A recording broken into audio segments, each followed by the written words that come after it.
सभी मौजूद साथी, हमारे नौजवान भाई, हमारे छोटे बच्चे,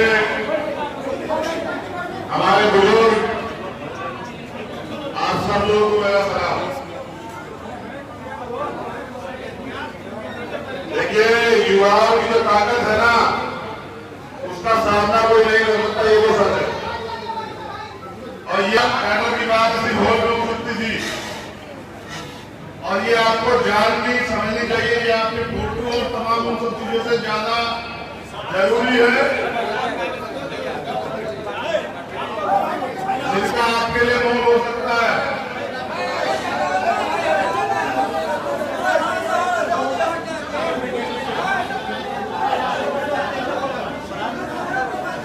तुम अपनी अपनी आवाज को बंद करो, अभी अपने भाई को सुन लो।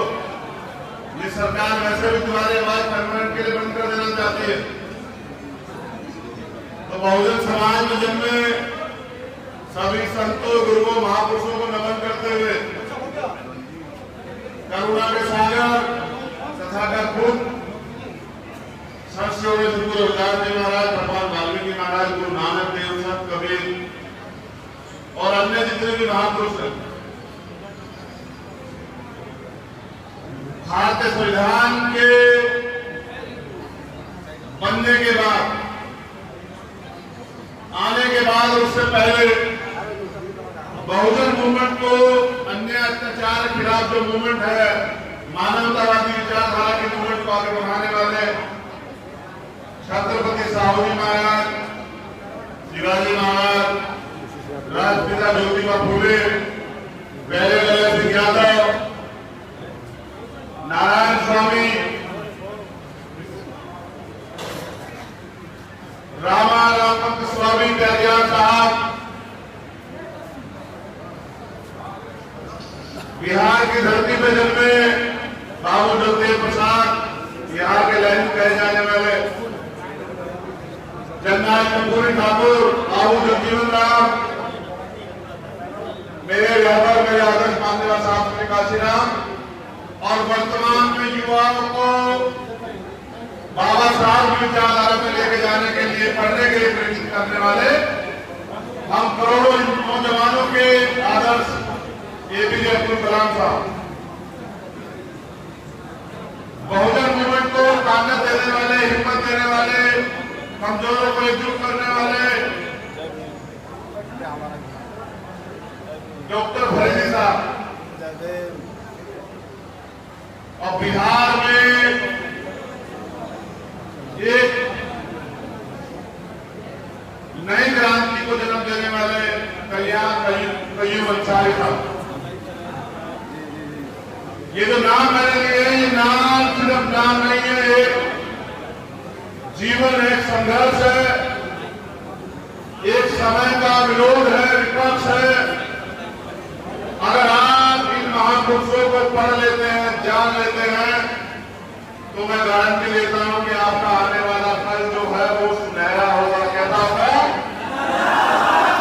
उस सुनहरे कल को लाने के लिए जो बातें मैं आपको बता रहा हूं, उन पर अमल करना पड़ेगा। अब नौजवान बड़ी गौर से सुने, पुराने लोग बैठे हुए, मैं उनको कुछ नहीं समझाना चाहता हूं, समझे हुए लोग हैं। बहुजन नौजवानों में बहुत जोश है। अब आप लोग जो यहाँ आए हैं वो तो जागे हुए लोग हैं, यानी कि वो तैयार हो चुके हैं परिवर्तन के लिए, वो तैयार हो चुके हैं अन्याय, अत्याचार, जुल्म, जाति के खिलाफ आवाज उठाने के लिए और उसको मुंहतोड़ जवाब देने के लिए। तो स्वतंत्रता के लिए, आजादी के लिए मजबूत लड़ाई तैयार होगी, और जब मजबूत लड़ाई तैयार होगी तो तब जाकर आपके अधिकार इस देश में, इस प्रदेश में सुरक्षित रह सकते हैं। तो सबसे पहले कड़ी में आपको लोगों को जागरूक करना है, और जो जागरूक लोग हैं, किसी कारण से गुमराह होकर या किसी और कारण से जो आपको नहीं समझ पाए, जान पाए, उनको अपनी बात समझाकर जोड़ना है। और जब ये जागरूक लोग और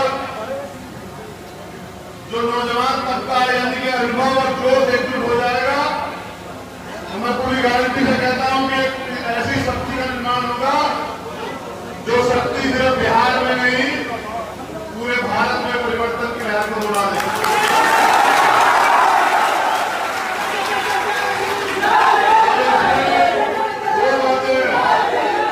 पहली बार मैंने ऊपर कुछ जिम्मेदार साथीयों को समझाई थी, वो बात ये थी, एक सिद्धांत है कि आजमाए व्यक्ति को आजमाया नहीं जाता, समझ रहे हैं?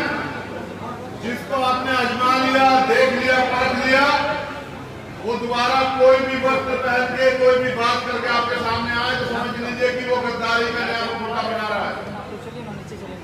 जैसे पूरी जिम्मेदारी से बात कह रहा हूं कि अभी बिहार के मुख्यमंत्री का एक बयान आया, और वो बयान इसलिए आया कि बिहार की धरती पे आपका भाई, आपका बेटा है, इसलिए बयान आया मुख्यमंत्री का। उसको समझ आया कि बहुजनों का ईमानदार संघर्षशील भाई आ गया है, ये इन्हें तैयार कर देगा, इनको झूठे प्रलोभन देकर इनको बेवकूफ बना दो। तो कुर्सी कुमार जी ने कहा कि अब अगर किसी भी दलित की हत्या होगी तो उसके परिवार को सरकारी नौकरी दी जाएगी। और मैंने कहा कि भाई दलितों की हत्या ही क्यों होगी, तुम पे उसका भी कोई उपाय है क्या? तुम्हें तो दलितों की सुरक्षा देनी चाहिए। एक बात जान लीजिए, मैं बड़ी गौर की बात बता रहा हूं। जब भारत में कोरोना आया, जब भारत में कोरोना को लेके मुकदमे और लॉकडाउन स्टार्ट हुआ, तो पूरे देश में तबलीगी जमात के खिलाफ एक माहौल बनाया गया। आप तमाम लोग जानते हैं, ये नौजवान यहाँ से हजारों मेरी डांट के शिकार हो सकते हैं और चैन से बैठ गए। क्या मजाक समझ रखते हैं आप लोग?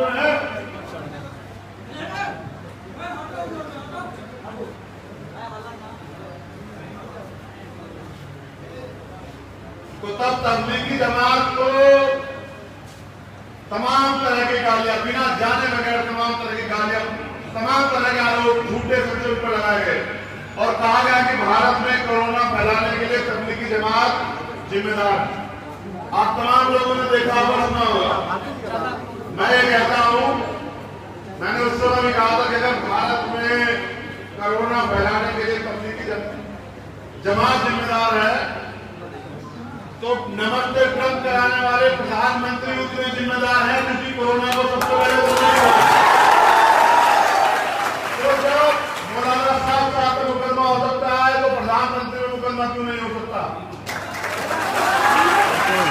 और अब आज मैं बिहार की धरती पे पूछना चाहता हूं कि जब बिहार के जनता ने चुन के मुख्यमंत्री बना तो दलितों की हत्या का जिम्मेदार कौन है भाई? मुसलमानों की हत्या का जिम्मेदार कौन है भाई? तमाम दलित बहनों पे, मुस्लिम बहनों पे बलात्कार होते हैं, तमाम तरह के जो है उत्पीड़न होते हैं, उसका जिम्मेदार कौन है भाई?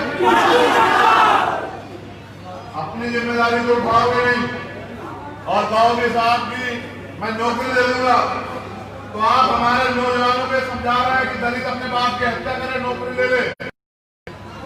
ये दलितों की ताकत को नहीं जानते हैं, ये दलितों की ईमानदारी को नहीं जानते हैं। वो जहां बैठ जाते हैं तो पूरी जिंदगी खत्म हो जाएगी लेकिन धोखा नहीं करते हैं। दलितों को सुरक्षा देने की बजाय, रोजगार देने के बजाय दलितों को ठगने के लिए बहरूपिया बनकर तरह तरह के स्टेटमेंट दे रहे हैं। मैं ये कहना चाहता हूं कि ठगों से सावधान रहना है। एक बार हम लोग आजमा चुके, 15 साल में बातें करते रहे लेकिन कुछ भी परिवर्तन नहीं हुआ। समझ रहे हैं? परिवर्तन क्यों नहीं हुआ ये भी समझ लीजिए। परिवर्तन इसलिए नहीं हुआ कि परिवर्तन की नीति नहीं है। जैसे मीडिया के बंधु यहाँ हैं, आप मीडिया के लोग अगर ना चाहें, उनकी नीयत ना हो तो तमाम तरह की दलितों पे अत्याचार होते हैं, मुसलमानों पे अत्याचार होते हैं, मॉब लिंचिंग होती है। भारत में इकोनॉमिक क्राइसिस है, आर्थिक व्यवस्था चरमराह हुई है, बेरोजगारी की दर 43 साल के सबसे सर्वश्रेष्ठ पे चली गई है। भारत डूब रहा है आर्थिक रूप से। अंबानी, इनका जो पूंजीपति दोस्त है मजबूत हो रहा है, लेकिन मीडिया के लोग क्या दिखा रहे हैं भाई? सुशांत सिंह राजपूत और दिया चक्रवर्ती। तो जैसा मैंने कहा, गौर फरमाना कि अगर मीडिया की नीयत नहीं है कि सच दिखाया जाए गरीबों की बात की जाए, उसी तरह इनकी नीयत भी नहीं है कि गरीबों को रोटी दी जाए, रोजगार दिया जाए, न्याय दिया जाए, अच्छी सरकार दिया जाए, सुशासन दिया जाए, बल्कि बयान भी है, बयान देते रहते हैं। तो इस बार अब गलती नहीं करनी है। क्या नहीं करनी है? क्योंकि लोकतंत्र में वोट दो धारी तलवार है।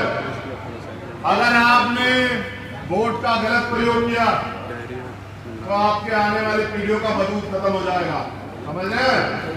और अगर वोट का सही प्रयोग किया तो जितनी भी तमाम समस्या आपके दैनिक जीवन में है, चाहे वो अन्याय अत्याचार की हो, चाहे वो सड़क की हो, चाहे वो प्राइवेट स्कूल की जाति की हो, चाहे वो रोजगार की हो, चाहे वो भ्रष्टाचार की हो, चाहे वो और अन्य तरीके के जो है जिस तरह से भारत को षड्यंत्र करके कमजोर किया जा रहा है उसकी हो, या सांप्रदायिकता को बढ़ावा दिया जा रहा है उसकी हो, उन सबको खत्म किया जा सकता है। कैसे? वोट की ताकत से। कैसे? डिस्टर्बेंस होगी भैया, अगर वोट का सही प्रयोग किया भैया को डिस्टर्बेंस होगी तो सब कुछ ठीक हो जाएगा, समझ रहे हैं? अब समस्या ये है कि पुराने लोगों को बहुत दिन लगवाया। अब मैं चाहता हूं कि ईमानदार संघर्षशील भीम आर्मी के नौजवान जिन्होंने ना लाठी की परवाह की, ना गोली की परवाह की, ना किसी और चीज की परवाह की, ना मुकदमों की परवाह की, और पूरा जी जान से ऐसे अन्याय अत्याचारी सरकार के विरोध में लड़ने का काम किया, उन लोगों को मैं आप लोगों की खिदमत के लिए लगाऊं। क्या आप इसमें मेरा सहयोग करेंगे? तो मुझे पूरा भरोसा है कि जब ईमानदार लोग राजनीति में आएंगे तो अपने लोगों का भला करेंगे। समझिए कैसे? सोने की चम्मच लेके जो पैदा हुए हैं, जो लोग ये कहते हैं कि भाई दलित का बच्चा तो हल भी चला लेगा, स्वर्णों का बच्चा हल कैसे चलाएगा, समझ रहे हैं? जिनको जो दलितों की बात करते हैं कि दलित सिर्फ हल चलाने के लिए है, उनसे आपके जीवन में बदलाव नहीं होने वाला। आपके जीवन में बदलाव तब होगा जब आपकी जैसी समस्याओं से रूबरू हुआ व्यक्ति, आपके ऊपर होने वाले अत्याचार, आपकी गली की, मोहल्ले की, गांव की, जिले की समस्या को जानने वाला व्यक्ति जब विधानसभा में, लोकसभा में जाएगा तो मुझे पूरा भरोसा है कि ईमानदारी से काम करके आप लोगों को सुरक्षित करेगा, आपके अधिकारों को सुरक्षित करेगा। आप जानते हैं आपको तमाम अधिकार कहां से मिले हैं? कहां से मिले हैं? ये इससे मिले और आज इसे खत्म करने की पूरी तैयारी हो रही है और वो लोग लगे भी नहीं है। अब इसमें मैं एक जरूरी बात कह रहा हूं, मैं नहीं कहता हूं मगर कह रहा हूं, क्योंकि अगर आदमी को पता ही नहीं हो तो वो लड़ेगा कैसे? लोग कहते हैं कि साहब रास्ता नहीं है, रास्ता तो अपने आप मिल जाएगा, आप चलिए तो सही। भारत में 178 लोकसभा की सीटें ऐसी हैं जिन पर अगर दलित मुस्लिम एकजुट हो जाए तो वो ऑटोमेटिक जीत जाते हैं 60% के करीब। 178 अगर आप लोग एकजुट होते हैं, क्योंकि बड़ी चुंबक छोटी चुंबक को अपनी तरफ खींचती है, अगर आप लोग एकजुट हो जाओ, मेरी बात को गौर से सुनना, तो जो बैकवर्ड के भाई हैं जिनकी वैचारिक दृढ़ता नहीं है जिनके ऊपर, जो सेकुलरिज्म को, मानवता को, प्रेम भाईचारा को मानते हैं, तो वो गारंटी से आपकी तरफ आ जाएंगे। मैं लिख के देता हूं इस बात को पूरे देश में। और जब वो आपसे जुड़ेंगे तो आप 400 सीटें जीतेंगे देश में। कितनी सीटें जीतेंगे? जो मैंने कहा इससे जाकर चेक कीजिएगा कि भारत में 178 सीटें ऐसी हैं जिन पे 50 से लेकर 60% वोट दलित और मुसलमानों का है। और दलित और मुसलमानों का दर्द एक जैसा है कि इन्हें धर्म के नाम पे सताया जाता है, तुम्हें जाति के नाम पे सताया जाता है। इनको रोज अपनी देशभक्ति साबित करनी पड़ती है उस देश में जहां इनके पुरखों ने कुर्बानियां दी हैं देश की आजादी के लिए। और आपको आज भी जाति के नाम पे टुकड़ों में बांट के परेशान किया जाता है, अपमानित किया जाता है, जुल्म जाति की जाती है। तो मेरी बात को गौर से सुनिए कि अगर ये एकता बनेगी, इत्तेहाद बनेगा, तो कोई ताकत नहीं कि आप लोग जो है बिहार की नहीं दिल्ली की सत्ता में भी काबिज हो सकते हो। सबसे पहले तो सपना बनाओ, फिर खुली आंखों से उस सपने को जियो और उस सपने को पूरा करने के लिए मेहनत करो। मुझे पूर्ण भरोसा है युवाओं पे कि युवा बिकाऊ नहीं है, न्याय का अत्याचार का जवाब ईंट का जवाब पत्थर से देना जानता है। और एक और बहुत की बात सुनिए, अब मैं यहाँ आ गया हूं, मैं इत्तेहाद करूंगा, एकता करूंगा, जोड़ने का काम करूंगा। तो जैसे बयान देने लगे हैं कि भाई नौकरी देंगे, मैं गारंटी देता हूं आप तमाम लोग जिम्मेदारियां बैठे मेरी बात पे गौर फरमाइएगा कि वो तमाम तरह के षड्यंत्र करेंगे। हो सकता है कल कहीं दंगा करा दे, फसाद करा दे, लड़ाई करा दे, झगड़े करा दे, सांप्रदायिक रंग दे दे। मैं स्पेशली दलितों से कह रहा हूं क्योंकि मैं आपका खून हूं, आपका बच्चा, आपका भाई हूं। किसी भी कीमत पे सांप्रदायिकता के इस जंजाल में, इस झूठ में नहीं फंसना है। एकजुट होकर अपने भाइयों के साथ खड़े रहना है। व्यक्तिगत लड़ाई हो सकती है, दो लोगों में लड़ाई हो सकती है, दलितों में अपने आप हो सकती है, आपस में भी हो सकती है, लेकिन उनके एजेंडे पे काम नहीं करना है क्योंकि हम उनके लोग नहीं है। समझो नहीं समझो? आपस में नहीं लड़ना। मैं गारंटी देता हूं कि मेरा अनुभव है 20 साल का कि जब जब मैं इत्तेहाद के लिए, एकता के लिए, एकजुट करने के लिए आ गया हूं, जहां जहां आ गया हूं, उन्होंने नफरत का जहर खोल के फिर लोगों को बेवकूफ बनाने का काम किया है। आप तय कीजिए, लोकतंत्र में भारतीय संविधान के अनुसार सबको बराबर के अधिकार है। क्या आपको बराबर के अधिकार मिले? आपके आरक्षण का विरोध कौन करता है? जोड़ आगे बताओ, मुसलमान करता है क्या? आपके एससी का विरोध कौन करता है? मुसलमान करता है क्या? आपके साथ भेदभाव गैरबराबरी कौन करता है? मेरी चीजों को अपने दिल में बसा और दिमाग में मैं क्या कह रहा हूं कि झूठ बनाकर हमें आपस में लड़ाया जाता है। जब दलितों में सवर्ण लोग अत्याचार करते हैं तो कोई हिंदू संगठन का व्यक्ति नहीं होता, सिर्फ भीम आर्मी आती है। और जहां कहीं दलितों मुसलमानों छोटे से मामला जाए तो सारे हिंदू संगठन आते। क्यों? क्योंकि वो चाहते हैं आप लोग बटे रहे, मैं चाहता हूं आप लोग एकजुट हो जाए। अब मैं इस लड़ाई को पूरी ईमानदारी से लड़ रहा हूं, आप लोग सहयोग चाहता हूं। क्या आप दुश्मन के झंडे में फंसेंगे? फंसोगे नहीं फंसोगे? अपनी एकता को मजबूत करोगे? अपनी एकता को मजबूत करते हुए दुश्मनों से मिलकर लड़ोगे? मैंने कल भी एक नारा दिया था, वो नारे आज बढ़ा रहा। अब आने वाला समय ऐसा होना चाहिए कि मुसलमान की लड़ाई दलित लड़े और दलित की लड़ाई मुसलमान लड़े और हम सब लोग मिलकर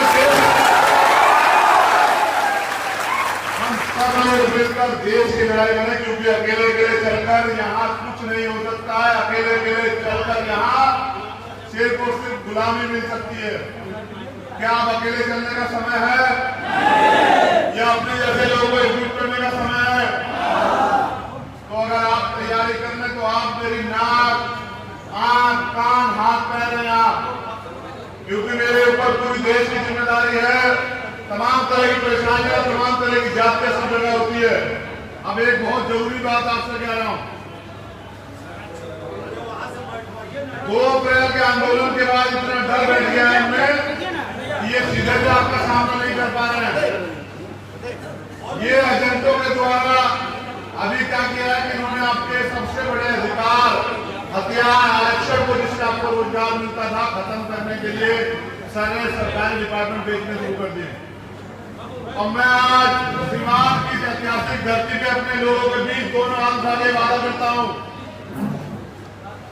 कि जितनी राष्ट्रीय कंपनी, जितनी सरकारी डिपार्टमेंट का ये निजीकरण कर रहे हैं, उन सारी सरकारी डिपार्टमेंट को वास्तविक राष्ट्रीयकरण किया जाएगा। उसके बाद जितने प्राइवेट सेक्टर इन्होंने हमारे खून पसीने कमाई से जो हम हमारा पैसा बैंकों में है, उनसे लोन देने के उन्होंने तैयार कराए हैं। हमारे पास ठोस नीति है, हर प्राइवेट सेक्टर को राष्ट्रीयकरण किया जाएगा। इन पूंजीपतियों से हिसाब आपका भाई करेगा। और प्राइवेट सेक्टर में भी रिजर्वेशन का SC, ST, OBC और